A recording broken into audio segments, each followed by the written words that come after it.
సుమన్ టీవీలో మీ personal and business promotions కోసం కింది నెంబర్కి కాంటాక్ట్ చేయండి. Welcome to Suman TV. నేను విజయ్. ఇంట్లో ఇల్లాలు, ఆఫీస్లో ప్రియురాలు. ఏంటి ఈ టైటిల్ చూస్తుంటే సినిమా అనుకుంటున్నారా? కాదు. లైఫ్లో కాకుండా రియల్ లైఫ్లో ఇలాంటి ఇన్సిడెంట్స్ ప్రస్తుతం నడుస్తున్నాయి.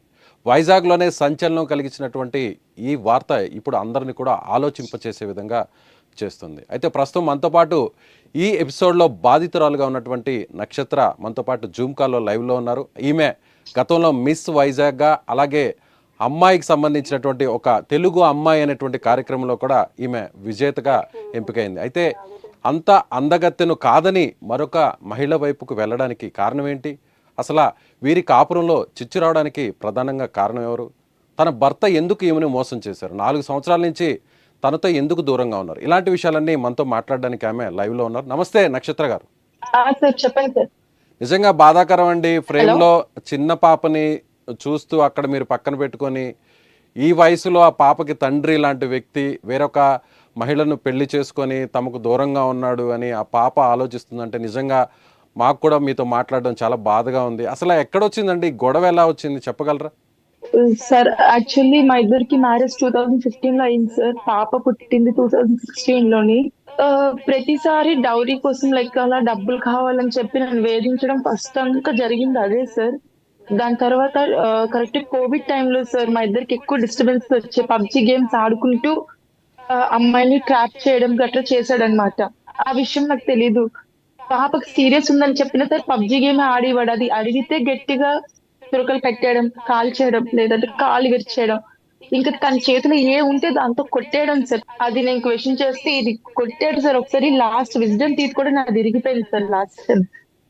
దాని తర్వాత తన ఫోన్ లో కొన్ని చూసాను సార్, ఇల్లీగల్ అఫైర్స్ గురించి దారుణంగా ఉన్నాయి సార్. ఎంత దారుణంగా అంటే ఇంకా నేను మీడియాకి అవన్నీ ఇచ్చాను సార్, అవన్నీ సబ్మిట్ చేసిన అవన్నీ మీరు వినండి ఒకసారి. దారుణంగా సార్. అబ్బాయికి రోజుకొక వర్జిన్ కావాలంట, రోజుకొక అమ్మాయితో పడుకోవాలని చెప్పుంటాడు. నాతోనే చెప్పున్నాడు ఆ విషయాన్ని.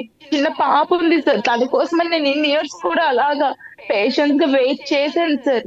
ఎన్ని విషయాలు, ఎన్ని అఫైర్స్ గురించి తెలుస్తున్నా. తను నాతో కొన్నిసార్లు చెప్పాడు, నువ్వు అసలు సెక్షువల్ లైఫ్ పనికిరావు, నువ్వు ఒక వేస్ట్వి.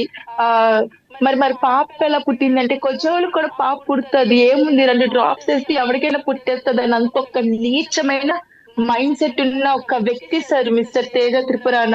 అంత వర్స్ట్ క్యారెక్టర్ అంటే, భార్యతోనే వచ్చి నేను ఈ అమ్మాయితో పడుకున్నాను, ఆ అమ్మాయితో నాకు సెక్షువల్ రిలేషన్ ఉందని నాతో చెప్పిన రికార్డ్స్ అన్ని నేను మీడియాకి సబ్మిట్ చేశాను సార్. ఎంత దారుణం అంటే సార్, అసలు లిటరల్ గా నాకు ఈ విషయం ఎప్పుడైతే మ్యారేజ్ అయిపోయి ఒక అమ్మాయిని ఆ ఇంట్లో మ్యారేజ్ అయిపోయి అందరికి వైఫ్ అని చెప్పుకొని మొత్తం అపార్ట్మెంట్ అని తిరుగుతున్నాడు, ఇంకా వేస్ట్ అనిపించింది సార్. ఎలాగైనా ఈ అబ్బాయిని పట్టుకొని మొత్తం సమాచారం చూపించాలి సార్. ఈ అబ్బాయి కానీ మీ భర్త వెంకట సాయి మాత్రం ఏమంటున్నారంటే నక్షత్ర గారు, అది ఆఫీస్కి తను ఆడిషన్కి వచ్చినటువంటి ఒక యాక్టర్, తన వైఫ్ కాదు అని అంటున్నారు. మీరేమంటారు దానిపై? సార్ వైఫ్ కాదంటున్నాడు. మరి ఇద్దరు ఒకే రూమ్ లో పడుకుని ఉన్నారు, ఒకే బెడ్ మీద పడుకుని ఉన్నారు. మేము మొత్తం మీడియా ఒక్కసారిగా వెళ్ళి రికార్డ్ చేసినప్పటికీ ఆ అబ్బాయి వెంటనే మీడియాకి ఇచ్చిన statement, she my wife, yes she my wife అన్న స్టేట్మెంట్ ఉంది. ఒకసారి గో థ్రెడ్ సార్, ఒకసారి చూడండి. అది తన వైఫ్ అని తన నోటితో తనే ఇచ్చిన స్టేట్మెంట్. ఆ అమ్మాయి కూడా సార్, అంటే ఆమె ఎప్పటి నుంచి పరిచయం అంటారు? వెంకట సాయికి ఎప్పటి నుంచి పరిచయం? 2 years నుంచి పరిచయం అని తెలుసు సార్. 2 years నుంచి. ఓకే, 2 సంవత్సరాల పరిచయం తనతో. మ్యారేజ్ ఎప్పుడైందంటారు? రీసెంట్ గానే అయిందండి సార్, ఒక 9 months అవుతుందని చెప్పి. అవును, ఇన్ని రోజులు ఎందుకు సైలెంట్ గా ఉన్నారు నక్షత్ర గారు? మీరు చాలా కాన్ఫిడెంట్ గా ఉన్నారు, చాలా ధైర్యంగా ఉన్నారు. గతంలో కూడా మీరు చెప్పండి. నాకు తెలియదు సార్ ఇల్లీగల్ అఫైర్స్ ఉన్నాయని తెలుసు. మా మావయ్య గారికి ఎన్నోసార్లు ఫోన్ చేసి అడిగాను, మావయ్య గారు తేజ ఎక్కడున్నారు చెప్పండి. ఎందుకు అడిగాను అంటే ఆఫీస్ లో సస్పెండ్ అయిపోయాడని విషయం నాకు తెలిసింది సార్ రీసెంట్ గా.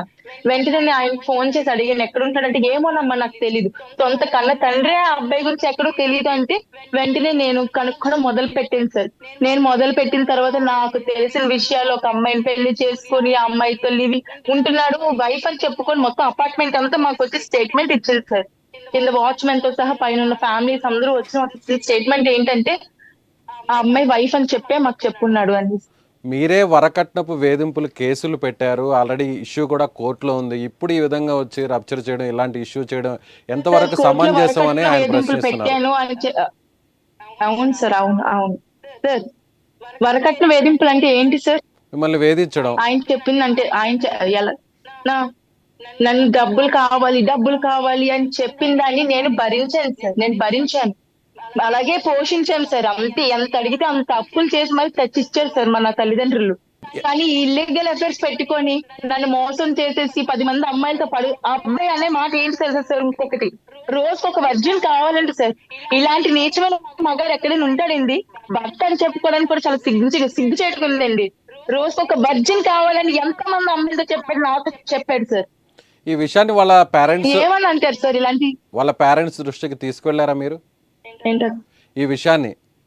నా- అతని బిహేవియర్ ని తెలుసు సార్, గానీ వాళ్ళ అతని పేరెంట్స్ కి కూడా అఫైర్స్ తెలుసు గానీ సార్. ఇవన్నీ కూడా అన్నిటికన్నా నీచమైన విషయం ఏంటంటే, సొంత పెద్దమ్మ కూతుర్నే పడుకోవడానికి రమ్మని చెప్పుకున్న మహానుభావుడు సార్ ఈ మిస్టర్ తేజ త్రిపురాన్. సొంత అక్కని తనని పట్టుకొని తనని అబ్యూస్ చేసి తన మీద కాలు చేతులేసి ఎంత దరిద్రంగా ప్రవర్తించాడు అన్న మాటని తనే నాకు ఒకసారి ఫోన్ లో చెప్పున్నది సార్. మీరు లవ్ మ్యారేజ్ చేసుకున్నారు కదండి వెంకట సాయిని, అసలు పరిచయం ఎలా ఏర్పడింది? మరి అలాంటి వ్యక్తి ఇప్పుడు మీరు చెప్తున్నట్టుగా సార్ అతన్ని మా ఇద్దరికి ఒక ఆడిషన్ లో పరిచయం సార్. అప్పుడు కనుక్కోలేకపోయారా ఇలాంటి వ్యక్తి అనేటువంటి విషయాన్ని? అప్పుడు గ్రహించలేకపోయారా మీరు? లేదు సార్, మాకు ఎక్కువ గ్యాప్ కూడా లేదు సార్. తను వెంకటేశ్వర స్వామి మాల వేసి నా అంత పతివ్రత గాని నా అంత లాయల్ మగాడు గాని ఎవడు ఉండడని నన్ను నా ఫ్యామిలీని నమ్మించారు సార్. వాళ్ళ ఫ్యామిలీ కూడా మేము ఉన్నాం కదా, మేము మా అబ్బాయి చాలా మంచోడు ఇది అది అంటే మేము ఇంతకన్నా బెటర్ దొరకదేమో, నేను లవ్ చేశాను. మా పేరెంట్స్ కూడా ఇంక నా మాటకి అగ్రీ అయ్యారు సార్. అగ్రీ చాలా బాగా పెళ్లి కూడా చేశారు సార్. దాని తర్వాత ఆఫీస్ లో కూడా సార్ చాలా బ్యాడ్ నేమ్ సార్. ఏముందో మనకి తెలియదు, full bad name sir. Office లో ఒక డిసిప్లిన్ యాక్షన్ ప్రకారం సస్పెండ్ చేస్తారు సార్ ఇప్పుడు. అవును, ఇంత ఇష్యూ నడిచాక మీరు ఆల్రెడీ నేవీ అంటే ఒక డిసిప్లైన్ గా ఉన్నటువంటి జాబ్ చేస్తున్నాడు అతను, ఇంజనీర్ ఆల్రెడీ. సార్ బోల్డ్ అంత కట్నం ఇచ్చాం సార్, ఆడపడుచు కట్నం ఇచ్చాము, కార్ ఇచ్చాము, ఇల్లు ఇచ్చాము, వాట్ నాట్ సార్, అన్ని ఇచ్చాము. బట్ స్టిల్ తనకి ఏంటి అంటే సార్, కామ పిచ్చోడు సార్, సెక్చువల్ అసలు అది లేకపోతే చచ్చిపోతాను అన్నట్టు మాట్లాడతాడు సార్. Womaniser verse sir. ఒక్క విషయం నేను స్ట్రైట్ గా అడగాలనుకుంటున్నాను సార్. చెప్పండి. సార్ ఈ అడల్టరీ అనేది లీగల్ ఎందుకు చేశారు సార్? ఇలాంటి మగాల్ని పెంచి పోషించడానికి కదా సార్? అడల్టరీ లీగల్ చేసేసి నాలాంటి ఆడపిల్ల జీవితాలు రోడ్ మీదకి వచ్చేయడానికి సార్ అడల్టరీ లీగల్ చేశారు. మేము పోలీస్ స్టేషన్ కి వెళ్ళిన వాళ్ళు చెప్తున్న మాట, వాళ్ళైతే మేము ఏం చేయలేమమ్మా, బికాస్ అడల్టరీ లీగల్ అయిపోయింది, నీకు ఇంకేమైనా ఫేవర్ కావాలంటే చెప్పు అంటారు. ఇంకేం కావాలి సార్? నా భర్తే చెడు వ్యసనాలకు గురయ్యాడు, రెడ్ హ్యాండెడ్ గా పట్టుకున్నాం సార్. తనకి కౌన్సిలింగ్ లాంటి చేయడం లాంటిది ఏమన్నా చేశారా పోలీసులు ఏమన్నా? నక్షత్ర గారు, మీ పేరెంట్స్ గానీ పోలీసులు గానీ కౌన్సిలింగ్ లాంటి చేయడం తప్పు అని ఇద్దరిని కలిపే ప్రయత్నం ఏమైనా చేశారా? దిశలోని కౌన్సిలింగ్ ఇచ్చారు సార్. దిశలో కౌన్సిలింగ్ ఇచ్చినప్పుడు తనకు తెలిసిన పోలీసులతో ఫేవర్ చేయించుకుని తన తరపున మాట్లాడించారు సార్. నా తరపున కూడా ఆ రోజు ఎవరు మాట్లాడలేదు సార్. చాలా అంటే ఎంత అన్యాయం అంటే సార్, ఒక ఆడపిల్ల జీవితాన్ని ఇంత దరిద్రంగా ఇంత రోడ్డు మీదకి లాక్కుని ఎలా వచ్చేస్తారు సార్? చెప్పండి సార్, ఒక మాట నాకు అర్థం కావట్లేదు. పొద్దున్న నుంచి తిండి తిప్పులు లేకుండా నా కూతురు పట్టుకొని ఇలా ఇక్కడ కూర్చొని నిరాహారం చేసుకుంటున్నాను సార్. ఏం చేయమంటారు చెప్పండి సార్ కొన్ని ఒక్కసారి. పేరెంట్స్ ఏమంటారండి? వాళ్ళ పేరెంట్స్ తల్లిదండ్రులు ఏమంటారు? మా మమ్మీ క్యాన్సర్ సర్వైవర్ సార్. అయినా వచ్చేది సార్, ఆమె నా కోసం పోరాడడానికి వచ్చాడు సార్. నిజంగా బాధాకరం నక్షత్ర గారు. తప్పొకరు చేస్తే శిక్ష ఒకరు అనుభవిస్తున్నాం సార్. ఎందుకు సార్ సుప్రీంకోర్టు అలాంటి తీర్పులు తీసుకొచ్చింది? ఎందుకు సార్ చెప్పండి? అడల్టరీ లీగల్ అని ఎక్కడ సార్? ఎందుకు సార్? అంటే ఇంకా పెళ్లిళ్ళు పెద్దకి ఎందుకు సార్? పిల్లలు అవసరం లేదు సార్ సమాజానికి. ఎవరికి నచ్చినట్టు వాళ్ళతో తిరగమనండి సార్. ఫారిన్ లో ఉన్నవాడికైనా సార్ పెళ్లి అయితే నీతి ఉంటుంది సార్. ఫారిన్ లో పెరిగాం కదా అని ఎవరితో పడితే ఆడితో వెళ్ళిపోతే ఏ పిల్లం కూడా ఒప్పుకోదు సార్. అలాంటి ఎవరు ఒప్పుకోని విషయం సార్. అలాంటి లీగల్ అని చెప్పేసి ఇంత దరిద్రానికి ఓడికట్టి అలాంటి లైఫ్ రోడ్ పడేసారు సార్. నా పరువు అంతా పోయినట్టే కదా సార్ ఇప్పుడు. నిజంగా మీ విషయంలో జరగడం మాత్రం చాలా బాధాకరం. ఎందుకంటే ప్రేమించి పెళ్లి చేసుకున్నారు, నిజంగా ఒకే ఇండస్ట్రీకి సంబంధించినటువంటి వ్యక్తులు. అయితే ఇప్పుడు ఈ విధంగా మిమ్మల్ని, మీ పాపని కూడా వదిలేసి బయటకు రావడం అనేది, అందులోనూ వేరే మహిళతో కూడా అతను నిజంగా అక్రమ సంబంధం పెట్టుకొని ఈ విధంగా హింసించడం నిజంగా బాధాకరం. అయితే నక్షత్ర గారు, ఫైనల్గా మీకు ఏం న్యాయం జరగాలని కోరుకుంటున్నారు? ఏంటి మీ డిమాండ్ ఏంటి అసలు? సార్ డిమాండ్స్ అంటే నాకు వాళ్ళ నుంచి చాలా థ్రెట్ ఉంది సార్. నేను ఇలా చేసినందుకు నాకు అక్కడే చెప్పారు సార్, మీడియా ముందే, నీ అంత తేలుస్తాము, నీ ఫ్యామిలీ అంత తేలుస్తామని చెప్తున్నారు సార్. నాకు చాలా థ్రెట్ ఉంది సార్. అండ్ ఇంకొక విషయం సార్, మీకు ఒక్క విషయం చెప్పాలనుకుంటున్నాను. దిశలో కానీ సార్ ఉమెన్ ప్రొటెక్షన్ అంటారు కానీ ఎక్కడ ఉమెన్ ప్రొటెక్షన్ లేదు సార్. కావాలి నిజంగా అమ్మాయి చేస్తే వస్తారు సార్ క్యాండిల్ ర్యాలీ అని పట్టుకొని. అప్పుడు ఎందుకు సార్ చర్చకి న్యాయం ఎందుకు సార్? చర్చకి న్యాయం జరగవు సార్. కానీ అక్కడ చర్చకి మహిళా న్యాయం పోలీసులు కావాలంటే ఆల్రెడీ అప్పుడు ఉంటారు ఎందుకు కదా సార్? నక్షత్ర గారు, అక్కడ ఆల్రెడీ దిశ పోలీస్ లేదు స్టేషన్ లో సార్, మహిళా అధికారులు సంఘాల ఉంటారు. దగ్గరికి వెళ్ళలేదు, పోలీసుల దగ్గరికి వెళ్ళలేదు. అందరూ అదంతా లీగల్ అమ్మా అంటున్నారు. అంటే అదంతా లీగల్ అంటే పెళ్లి చేసుకున్నాను ఏమైపోతుంది సార్? నేను డైవోర్స్ కూడా పిటిషన్ వేయలేదు. డైవోర్స్ కాకుండా దాన్ని పెళ్లి చేసుకున్నాడు సార్. కానీ తను ఏమంటున్నారంటే అది మీరు అది మీరు అది ఆల్రెడీ కాదు సార్. డైవర్స్ కి నాకు అప్లై మీడియా చేశారు, సపోర్ట్ ఇష్యూ లేకపోతే కోర్టులో ఉంది. సుమన్ టీవీ సార్ మెయిన్ గా హెల్ప్ చేసింది Suman TV sir. Suman TV లేకపోతే ఈ రోజు నా పొజిషన్ వేరే రేంజ్ లో ఉండేది సార్. ఎందుకంటే నేను మెంటల్ గా క్రూయల్టీ చూపించేసారు నాకు. నేను సూసైడ్ అటెంప్ట్స్ కూడా చేశాను సార్. నేను భరించలేకపోయాను. స్నాప్ చేస్తాను నాకు కనబడేలాగా వాళ్ళ పర్సనల్ పిక్స్ పెట్టి నన్ను మెంటల్ హరాస్మెంట్ చేశారు సార్. ఎంత మెంటల్ టార్చర్ సార్ ఒక ఆడపిల్లకి, ఒక భార్యకి. చెప్పండి సార్. నాతో పాటు నా తల్లికి కూడా నేను సపోర్ట్ చేస్తున్నాను సార్. నేను ఇంట్లో అలా నన్ను చూసి వేసుకొని ఉండేది సార్. ఎవరికి నా వల్ల మనశ్శాంతి లేదు. కనీసం తను ఈ 4 years లో పాపను చూడడానికి కూడా రాలేదంటారా? నక్షత్ర గారు బాధపడొద్దు, కొంచెం ధైర్యంగా ఉండాలి. మీరు ఇలాంటి టైంలోనే కొంచెం ధైర్యంగా ఉండాలి. పాప కోసం, పాప భవిష్యత్తు కోసం, ఆమె ఫ్యూచర్ కోసం. మీరు ఇలా చెప్పండి సార్. అడల్టరీ లీగల్ అని ఎందుకు సార్ పెట్టారు? ఇలా మమ్మల్ని చంపేయడానిక? ఎంత మందికి సార్ నేను చెప్పుకుంటున్నాను నా బాధని. అడల్టరీ లీగల్ చెయ్యొద్దు సార్. అలా లీగల్ చేస్తే లక్షల్లో ఆడపిల్ల జీవితం నాశనం అయిపోతున్నాయి సార్. రైట్, అంటే ఇలాంటి చట్టాలు రావడం వల్లే ఈ విధంగా వీరు పేటరేగిపోతున్నారంటారా? విచ్చలవిడి అయిపోయిందంటారా? మీ భర్త లాంటి చేసేటువంటి ఇలాంటి నాలాంటి ఆడపిల్లలు ఎంత మంది మగ్గిపోతున్నారు సార్. పోలీస్ స్టేషన్ చుట్టూ తిరగడమే తప్ప సార్. నేను ఈ రోజు చెప్తున్నాను, ఎటువంటి న్యాయం పోలీస్ స్టేషన్ లో జరగదు సార్. నేను దేశంలో 2 నమ్మకమే లేదంటారా? అసలు కోర్టుల మీదే నమ్మకం లేదంటారా? మాట్లాడారు. ఈ టౌన్ లో మాత్రం ఇప్పుడు సీఏ గారికి నేను ఎప్పుడైతే కంప్లైంట్ ఇచ్చానో ఆయన స్పెషల్ యాక్షన్ తీసుకుంటాను అన్నారు. నాకు థ్రెట్ ఉందని చెప్పాను. ఆయన దగ్గరుండి చూస్తాను అన్నారు, బైండ్ రాసిస్తాను అన్నారు సార్. కానీ సార్ ఒక్క విషయం సార్, ఇలాంటి పురుగులు నా భర్త అని చెప్పుకుంటున్నాను చూడండి, ఇదే నా లాస్ట్ అండ్ ఫైనల్ అండి. ఇంకెప్పుడు నేను జీవితంలో కూడా ఇలాంటి వాడు నా భర్త అని చెప్పను. అలాంటి వాడు నీ తండ్రి నా కూతురికి కూడా చెప్పనండి.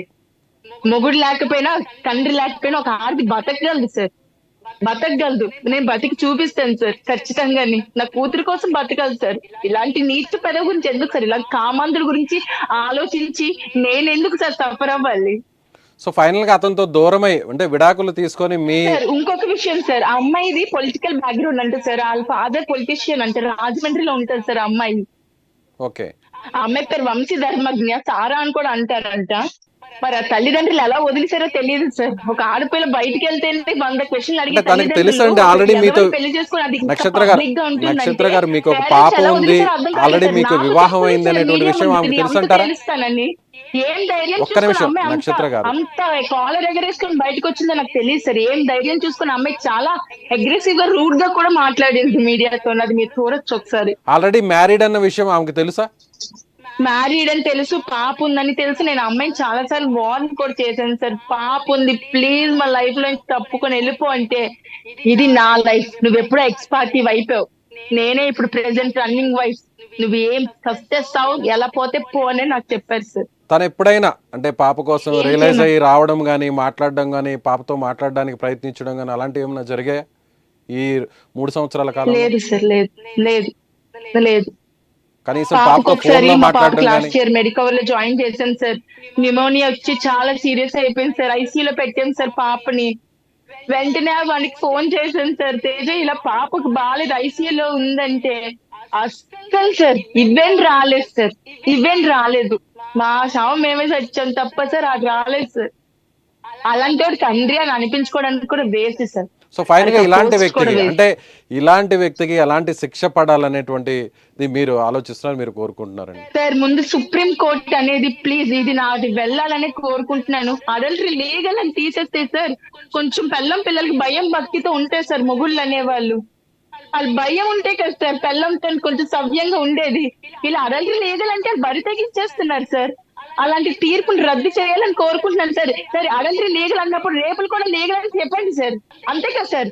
పసిపిల్లల మీద అమ్మాయిల మీద రేపులు జరగడానికి కారణం ఎవరు సార్? నా భర్త లాంటి వాళ్ళే సార్. ఆ కామ పిశాచులే రేపు రేపిస్టులు అవుతున్నారు సార్. ఈరోజు దాన్ని ఉంచుకున్నాడు, రేపు రేపు చేసి పడేస్తాడు. అప్పుడు అప్పుడు అది కూడా లీగల్ అయినా సార్? సుప్రీంకోర్టు అది కూడా లీగల్ అని ప్రకటిస్తుందా? అది లీగల్ అని కూడా ప్రకటించమనండి సార్. ఎప్పుడైతే అడల్టరీ లీగల్ అయిందో రేపు కూడా లీగల్ చేయమనండి. ఇలాంటి వాళ్ళు వదిలేసి రేపు రేపిస్ట్ కింద ఇంకేమవుతారు సార్? సమాజంలో ఇలాంటి మాత్రం ఉండకూడదు సార్. ఇలాంటి గదవలు ఉండకూడదు సార్. ఇలాంటి వాళ్ళు ఉంటే రేపు వీళ్ళే రేపిస్ట్ అవుతారు సార్. రైట్. నిజంగా నక్షత్రాకి జరిగినటువంటి ఈ అన్యాయం నిజంగా చాలా బాధాకరం. ఎందుకంటే తను ఒకటే ప్రశ్నిస్తుంది, నిజంగా కోర్టులు ఇచ్చినటువంటి తీర్పులు నిజంగా ఒక్కసారి సమీక్షించుకోవాలి. ఎందుకంటే అక్రమ సంబంధాన్ని నిజంగా చట్టబద్ధం లాంటిది చేయడం, అలాగే అడల్టరీని లీగల్ చేయడం అనేది మాత్రం నిజంగా బాధాకరం. నాలాంటి బాధితులు ఎంతోమంది ఈ విధంగా రోడ్డును పడతారు. ఖచ్చితంగా కోర్టులు ఆలోచించాలి. ఎలాంటి వ్యక్తికి నిజంగా కఠినమైనటువంటి శిక్షలు పడితేనే ఇలాంటివి మళ్ళీ మళ్ళీ రిపీట్ కావని తన ఆవేదన వ్యక్తం చేస్తుంది. Thank you so much. Suman టీవీలో మీ పర్సనల్ అండ్ బిజినెస్ ప్రమోషన్స్ కోసం కింది నెంబర్కి కాంటాక్ట్ చేయండి.